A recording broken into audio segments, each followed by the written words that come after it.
Yo, what is up, everybody? Hello, guys, and welcome back to my YouTube channel. I recently was on the Eversoul Reddit and I saw a post asking who was the best low investment souls were. So, today my girlfriend and I'm with my beautiful girlfriend, and we're gonna talk about the most exceptional low investment souls.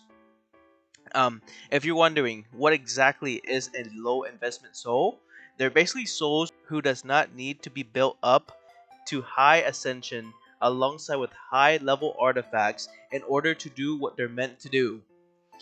Stay tuned to find out who the best low investment souls are. My girlfriend Lyssabun here will start off our list by introducing our first soul. So let's kick off our list with Catherine. I've literally been using her since the first day I started playing, and I'm still using her to this day in almost every single content area that I can. Her kit not only contributes to the team's longevity, but it also enhances the resistance through potent healing, shielding, and a unique invincibility buff. One standout aspect of her abilities is her secondary skill, which bolsters the defense of all her allies. Her passive ability confers a blessing upon allies, granting increased physical and magical resistance whenever their health drops to 35% or lower.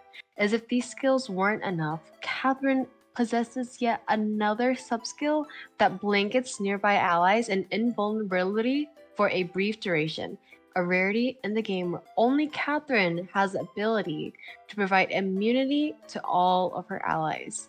Catherine is a soul with skills that perform well regardless of her ascension.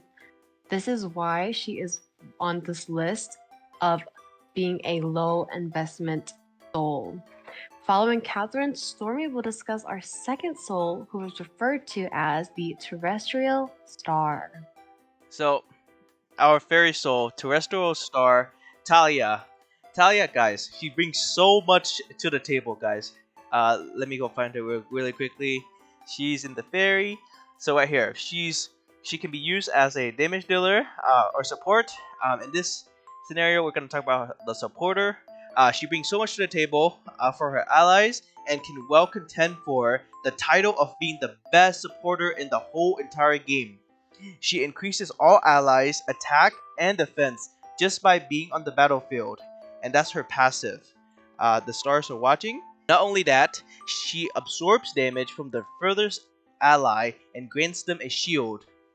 Um, Her main skill recovers all allies' HP, mana, and removes one debuff.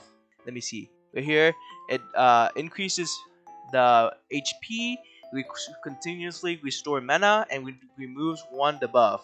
Um, you know, she also has a debuff that decreases a target's accuracy.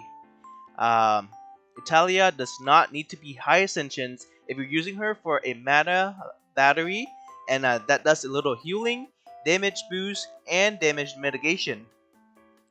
Overall, Talia is one of the best units in the game, and it's the best part about her is that she does not even need high ascensions to do what she does. She's just an amazing over support. She brings so much into the table. Um, so she was on our list, guys. Moving on, Lissa will announce the next up on our list. So, Eden's very own superhero, Adrienne, the Light of Justice, is a one of a kind, just like the other souls on this list. She's a rare angel type soul, where one of her abilities is to stun and pull an enemy backliner. This subskill can be really helpful in any situation where you need to pull a backliner who is dealing incredible damage to your team. Our angel soul is also helpful in battles if one of the enemies is Jacqueline. By placing the angel tank where Jacqueline is sure to strike, you can prevent your other souls from being jumped. Adrienne doesn't need to be highly invested if you're using her just to pull backliners or bait a strong enemy Jacqueline. Personally, I use Adrienne a lot in many of these situations during early to mid game while she was only ascended as legendary. Having her to pull backliners or bait Jacqueline helped me win many of the battles that I struggled in. But if you're looking to use her as one of your main tanks, it's probably recommended to invest in her in order for her to stay alive and perform as she should. Stormy will now be talking about the next low investment soul. Some may think of her as the debuff queen. Yes, guys, the debuff queen. If you guys wondering who that is, it's also known as Violet's right man hand, or should I say soul. The soul I'm talking about is Garnet. Garnet is probably one of the best debuffer in the game, guys. All she does is just debuff. I'm pretty sure she puts up the most debuff. Oh, where is she? I'm trying to find her as I talk. Okay, we're here. She's our debuff queen, Garnet. So Garnet is practically Violet's sidekicks in the guild raids, considering how well the two performs together. Although Garnet doesn't do as much damage, that's alright, because Garnet job she needs to do is places the buffs on enemies. Since Garnet specializes in debuffing and not being a DPS, she doesn't really need to be heavily invested in order to do her job. Using her at Epic Plus during guild raids will be more than enough. As long as she gets the debuffs down, she will be sure to make an excellent in support in guild raids. Garnet is truly one of the best support debuffer in the game with low investment needed. She definitely has a spot on this list and is a low investment soul but high contribution. Last but not least, the final soul we'll be talking about today is the soul that everyone has been praising since her release. The broken fairy defender blacksmith Daphne. Our last soul today is Daphne, the new and amazing fairy tank who took the Eversoul community by surprise. Daphne has been the talk of the town, the queen of being a low investment soul. Many people shared stories of how a literally base epic Daphne with a base epic artifact has carried them in their battlefronts, gates, and other areas of content. Daphne is able to absorb 30% of the damage her allies receive and inflict 50% of that damage onto the enemy's back.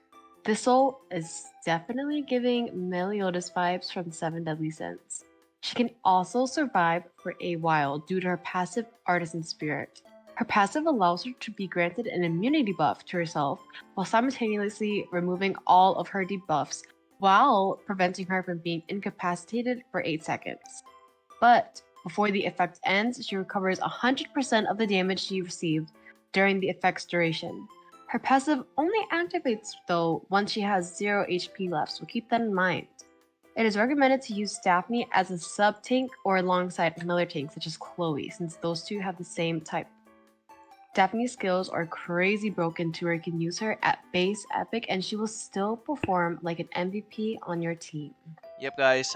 Also, I would like to mention that I believe Daphne is the tallest soul in the game, guys. Also, that's a plus. But yeah, guys. There you guys have it. That was a deep dive into 5 souls who we believe are the best, the very best. Still, even with low investment returns. If you guys enjoyed this video and found our insights valuable, don't forget to hit that like button and subscribe to my channel as well as my girlfriend's channel, which will be linked down in the description. For more Eversoul related content, please guys, like, subscribe, and comment your thoughts down below.